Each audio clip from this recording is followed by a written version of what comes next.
अच्छा गालिब साहब, अब वो पहला सवाल है एक ये कि एक सवाल ये उठता है, ज़हन में आता है कि अल्लाह ने ये सारी कायनात तो 6 दिन में बनाई और एक किताब, उसको बनाने में उसको 23 साल लग गए, तो इस चीज़ को कैसे देखा जाए? आप क्या कहते हैं इस बात पे? आपके सवाल में ही आपकी बात का आपके सवाल का जवाब है कि भाई जब कायनात 6 दिन में बना रहा है और कुरान नाजिल करने में 23 साल कैसे लग सकते हैं? ठीक है, बाकी जी। पैनलिस्ट को इस पे कमेंट करना चाहेंगे? जी, क्योंकि मैं बताता हूँ ना, नहीं बिल्कुल वैलिड सवाल है। हाँ जी, देखें एमएचएस वेलकम। कुरान, जी, जी, थैंक यू सर। जी, देखें जी, कुरान जो है ना वो इंसान के लिए बना, तो इंसान की अकल लिमिटेड है। खुदा की जो पावर्स हैं वो तो अनलिमिटेड है। उसमें भी 6 दिन सिर्फ़ इसलिए ताकि हम लोग समझ सकें, इंसान, कि चलो यार थोड़ा टाइम लगा है, वरना तो खुदा 1 सेकंड के भी हज़ारवें हिस्से में पूरा सब कुछ खड़ा कर सकता था। ये खड़ा आसिम भाई गलत मतलब नहीं लेना आपने, मतलब कायनात का निज़ाम खड़ा कर सकता था। ठीक है, तो अब लेकिन कुरान क्योंकि इंसानी अकल के लिए नाज़िल हो रहा है, तो इसलिए थोड़ा करके जो है ना, स्लो इन्फ्यूजन के ज़रिए 23 साल में लाया गया। तो ये बात है कि जी, जी। अल्लाह गालिब अगर साहब चाहता तो कुरान भी यूं नाजिल हो सकता था, मगर ये अल्लाह नहीं था ना, ये मोहम्मद था। तो मोहम्मद हाँ, बेचारे हाँ। को तो देर ही लगनी जी, थी। हाँ, वैसे ठीक वो है। भी जी, नहीं था बेचारा, जी। अच्छा वो ये बाद के लोग थे, वो कहानियाँ, वो तो 23 साल वाली भी कहानी है मोस्ट लाइकली। जितनी एविडेंस है वो यही है कि ये जो है ना over the period of decades मुख्तलिफ मुसन्निफ़ीन की कंपाइलेशन है। हाँ हाँ। और उसमें चीज़ें ऐड होती गई, निकलती गई। जी, गालिब साहब एक चीज़ और पूछनी थी आपसे कि इस्लाम में तहारत की, पाकीज़गी की, साफ-सफाई की बड़ी अहमियत बताई जाती है। फिर जब हम हदीस में पढ़ते हैं तो सुनन इब्न माजा में 539 नंबर हदीस है। क्या आप अभी उसे खोल सकते हैं, देख सकते हैं या फिर मैं उसके बारे में ऐसे ही ज़बानी आपसे बात बता करूँ? दें, नंबर बता दें और वैसे ही बता दें। हाँ। जी, सुनन इब्न माजा में 539। वो खुरचने वाली, सीमन खुरचने वाली है। हाँ, वो आयशा वाली हदीस है। हज़रत आयशा से भी बड़ी-बड़ी ऐसी हदीसें हैं। जी, जी, I remember when तो I sir found its semen on the garment of messenger of Allah, I scratched it off. ये इन्होंने, एक साहबी था, कहते हैं वो सुबह सुबह ना कहीं से अपना ना वो अपना अपना अपनी शलवार धो रहा था या अपना तहमद धो रहा था। तो हजरत आयशा ने उसे देखा, तो उन्होंने कहा ये तू क्यों धो रहा है? उन्होंने कहा ये नापाक हो गई है। तो हजरत आयशा ने कहा भाई ये जो आपका स्पर्म है ये तो पाक होता है, तो इसे बस खुरच दिया करो, कोई बात नहीं, कुछ नहीं होता। जी, ये तो ये बात।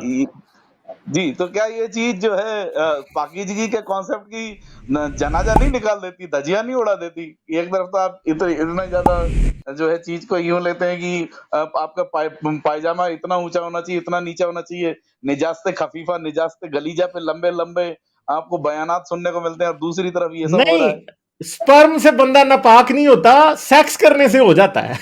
तो मतलब ये अजीब ही इनकी और बेवकूफी वाली बातें हैं। इस स्पर्म को भी हाँ तो ये नापाक ही कहते हैं ना, क्या ये आयत नहीं है हाँ। या हदीस? आई थिंक आयत है कि इंसान उस मादे से पैदा नहीं जी, होता है आप जिसका बोल रहे हैं डॉक्टर साहब, बात कहीं और चली जा रही है। इंजीनियर मोहम्मद अली मिर्जा तो कहता कि वो है ही हलाल है खाने के लिए भी।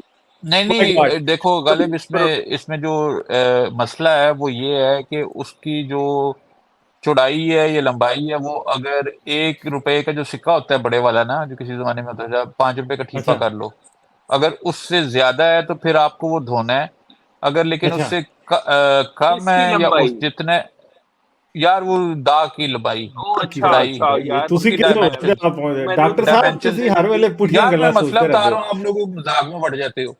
हाँ मैं मैं आपको क्या पता चूहे की गल हो रही, मैं आपको क्योंकि यार मसला बता रहा हूँ कि अगर वो खुश्क हो जाए, अगर गीला है तो फिर आप उसे धो दें या उसका खुश्क होने का इंतजार करें। लेकिन अगर वो खुश्क हो गया, तो अगर वो उसकी dimensions less than that coin of ₹5 है, तो उससे में आप नमाज वगैरह पढ़ सकते हैं ना। ये है इसके बारे में जो मसला है। तो आसिम साहब ये जो सिक्का होगा ये इंडियन सिक्का होगा या पाकिस्तानी सिक्का होगा? मतलब उसका एरिया जो है वो इतना हो जाए कि आप कह लें कि अगर 1.5 इंच का आप डायमीटर बनाए ना, तो 1.5 इंच के डायमीटर में जो चीज आ जाए, उससे बड़ा जो है वो फिर जो है वो आपको धोना ही धोना है। अब अदरवाइज आप हजरत उसे खुर्च आयशा के के, पास सिक्का नहीं था, वो फिर कुछ और इस्तेमाल करती थी, अब वो मैं बता नहीं सकता। यार डायमीटर मैंने बता दिया ना, 1.5 इंच। सर तो मैं सिक्का भी जो है डायमीटर लोगों का को ही दसन समझाने लग्या के नहीं, लिए है यार, आप तो एक नहीं जो है ना। लेकिन फिर एवें गल्लां हो जाती हैं। अच्छा चलें यार, एक वाकया सुना देता हूँ, वो चलें ताकि मेरा ध्यान गंदी बातों से हट जाए, क्योंकि आपको पता है मेरे दिमाग में हमेशा एक गंदी फिल्म चल रही होती है। यार कल ऐਵੇਂ ही किसी से बैठ के ना, मैंने इधर अपने डॉक्टरों के साथ, मुसलमान थे ना, कोई इस तरह की कुरान वो यहूदा दी नोवो की किताब पढ़नी शुरू की थी, क्रॉस रोड्स टू इस्लाम। ऐਵੇਂ ही दिमाग हाँ खराब हाँ हुआ था मेरा, मैंने उससे जहाँ बहनचोद सॉरी मैंने ना उससे पाकिस्तानी डॉक्टर से बात शुरू कर दी। अच्छा उस टाइम तो वो हाँ करता रहा, ठीक है आई थिंक, लेकिन उसके दिमाग में घंटियाँ बज गई होंगी, जवाब नहीं मिला। उस टाइम तो उसने थोड़ी बहुत ही कहानियाँ सुना के ना मुझे कि नहीं जी ये ऊँट होते थे, क्यों नहीं होते थे, ये वो। चला गया, बाद में ना उसने एक अरबी को जाके बता दिया, और अरबी को मेरे मुँह पे करा दिया, अरबी डॉक्टर को यहाँ पे ना। तो कि जी ये उसको जाके कहता है जी कि मुझे इसके मेरे पास इसके सवालों का जवाब नहीं था, तो ज़रा चलो ना इसको सैटिस्फाई करो, इसके ज़हन में डाउट आ गए हैं। और यार वो 2 अरबी मुझे लेके बैठ गए मेरे डाउट क्लियर करने के लिए।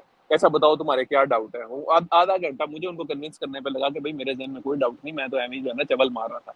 उसके बाद फिर वो कह के कि नहीं आजकल के लोगों का दिमाग खराब हो गया है, ये इलाहादी ऐसे हैं, ये लेकिन वैसे हैं। वो लेकिन मेरी एमएचएस भाई आप कर देते, अब वो डॉक्टर हैं, वो सुन लेते आपकी बात। अमेरिका में कोई ऐसा ओ मसला तो यार नहीं है कि यहाँ पे। मैंने दिमाग का दही थोड़ी निकलवाना था भाई, मेरी बात सुनो, कोई बंदे को खेलना होता है। वो भाई वो बोलना शुरू हुआ, पहले रेवोल्यूशन को बोलता रहा, फिर वो इल्हादियों को बोलता रहा। उसने कहा ये इनका दिमाग खराब हो गए सारों के, आपका दिमाग साउंड होना बड़ा जरूरी है। और वो जो वो लॉजिक्स दे रहा था, मैं सोच रहा था साउंड तेरा दिमाग नहीं है कि मेरा नहीं है, तो भले दसते सही। खैर बहरहाल ये सुन किस सुन के मुल्क मैंने के थे? बात रख। किस मुल्क के थे यार भाई, ओ यार बाय द वे? मिस्र के।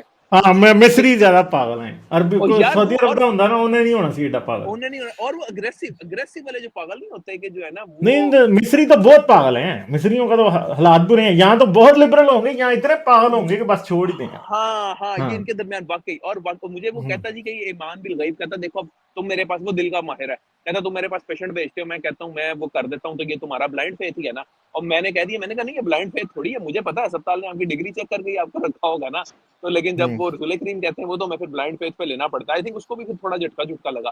बहरहाल एनीवे बात कर के ना फिर मैं थोड़ा सा तो वो आई रिट्रैक्टेड बैक, और फिर मैंने कल बैठ के वही सोचा कि जब मुझे नया भी इस बात का पता चला था, तब भी जरा मैं शोफा होके हर बंदे को तबलीग करने निकल जाता था। और अब ये नई बुक, ये बहुत अच्छी किताब है वैसे, क्रॉस रोड्स टू इस्लाम। उसमें कुछ थोड़े से बोल्ड क्लेम हैं, लेकिन ये कि ओवरऑल वेल रिसर्च बुक है। तो वो इट वाज अ लेसन कि अच्छा भाई थोड़ा ना स्केल बैक कर लो। लोग ऐसे अग्रेसिव हो जाते हैं कि आप समझ नहीं आती। अच्छा चलें मुन्ना गालिब भाई, साहब, बात कंक्लूड करें अपनी, आप फिर हम आगे चलते हैं। जी जी जी जी गालिब साहब, ये मैं ये कह रहा था कि अभी जैसे अहमद साहब और डॉली साहब ने बोला, तो आज ही मैंने एक वीडियो भी देखा था जिसमें तारिक मसूद साहब ये कह रहे थे कि वॉशिंग मशीन में अगर कोई कपड़ा धोता है इस तरह का, तो वो कपड़ा नापाक ही रहता है, वो कपड़ा पाक नहीं हो सकता, क्योंकि वो तो सही से धो ही नहीं पाती है वॉशिंग मशीन। तो आप लोग इस बारे में क्या कहेंगे? वो कह रहे थे कम से कम 3, 4, 5 बार उसका पानी पूरा से निकल जाए, फिर आप पानी लगाइए, फिर पानी का कनेक्शन हटाइए वॉशिंग मशीन का। तो ये तो उन्होंने वॉशिंग मशीन पे भी फतवा दे दिया है साहब। मैं फिर अपनी बीवी को कहता हूँ जाके कि चल शाबाश, कपड़े धोने शुरू कर, वॉशिंग मशीन तो कढ़ ला।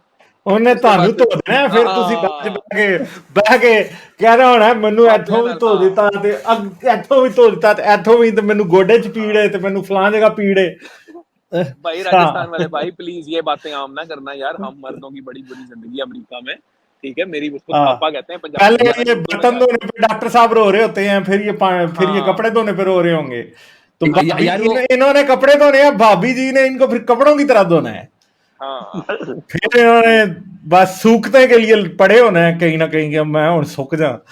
हाँ यार ये तारिक मसूद तारिक जमील को कहना कि वो जो ना रेवोल्यूशन पर साइकिल जितनी वो वॉशिंग मशीन करती है ना, हमारे हाथ नहीं कर सकते, और वो नहीं पानी कर ड्रेन भी सकते, करती है, तारिक वो नया मसूद के पानी हाथ भी कर डाल। सकते हैं। वो रेवोल्यूशन किस चीज पे होती है वो एक अलग बात है, कर सकते हैं। मौलवियों के अक्सर हाथ बहुत मजबूत होते हैं, मुझे क्या समझते हैं यार डाली। चलो यार छोड़ो, बात फिर उधर निकल गई, सॉरी यार चलते गालिब हैं भाई मुन्ना प्लीज। भाई, हम आगे चलते हैं, ठीक है। जी जी जी, बहुत शुक्रिया सर। क्या ओके ओके, बाय उम्मीद बाय। है आप इसी तरह से कोई भी जो दिमाग में चीज आएगी और जो उलझाएगी उसका आप जो है मेरे को रास्ता बताते रहेंगे, सही जवाब बताते रहेंगे सर। बहुत शुक्रिया आपका सर। होपफुली चलें, बहुत शुक्रिया, थैंक यू। लाइक शेयर और सब्सक्राइब करना मत भूलें। इसके साथ साथ आप मेरे चैनल को पेट्रियन पर सपोर्ट कर सकते हैं। पेट्रियन का लिंक वीडियो की डिस्क्रिप्शन में है।